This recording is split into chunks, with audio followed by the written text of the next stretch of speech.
Once you've created your project brief for your magazine, the next thing you're going to do is to create that logo. Your logo is really going to help establish that look and feel that you're going to use throughout your entire publication.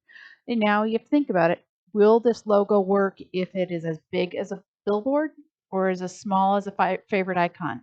Really consider how many kinds of details you really want to put in there as you're putting that together. Now, for some of you, you've probably done a logo project once before. So let's look at a few other details as we get started. You really need to make sure that you're looking at those inspiration samples. You can always look for the other student publications. And we've also given you a number of pre-designed logos over on Google Drive for you to get started. So the logo must be your own original work. It has to be created in Illustrator. Don't create it in Photoshop. Don't create it on Canva or some other logo creation system. You can create from scratch, or you can totally steal from an artist and steal like an artist and edit those pre-existing logos. I don't want you to do any kind of like hand drawing on paper or working on Photoshop. You may hand draw it in Illustrator, but we really want to have a nice and polished look by the time you're done. So before you submit your assignment, I really want you to design your logo big. Yes, it is a vector, but at the same time, I do want you to design so that when you do create a PNG, it can be large or it can be small. And you definitely need to export a PNG to your packaged file before looking at that submission. You can go back to the playlist on YouTube and look for the one about logo manipulation, a little bit of review on how to look at those pieces, those vector objects, and create.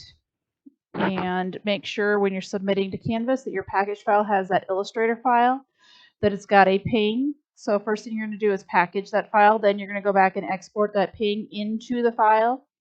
You should probably have a fonts folder. Name it first initial, last name, underscore, magazine logo, and your packaged file. Now let's go ahead and take a peek where the points are coming from. I'm looking for, is your packaged file zipped? Does it come in correctly? Did you create a large one to begin with? Did you trim those artboards to fit the logo? If you're not sure, there is some information in Canvas on how to trim those artboards. I'm looking that you do have that PNG and the Adobe Illustrator file. And then I'm looking at your creative part. I'm looking at, is it original? Does it show craftsmanship and attention to detail? Is it creative? Does it use color? You know, what is this going to be something you can use throughout your entire publication? Because there's a number of pages where your publication is going to say a logo is required. So are you going to use it as a watermark? Are you going to use it as something in your footer? There's quite a few different ways to incorporate that logo without making it really, really obvious.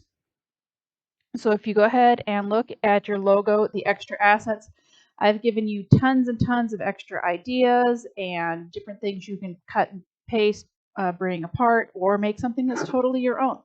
Remember, the logo is one of those elements you're going to be using over and over again. So make it something that you're excited about. Make it something that you can utilize in a lot of different ways.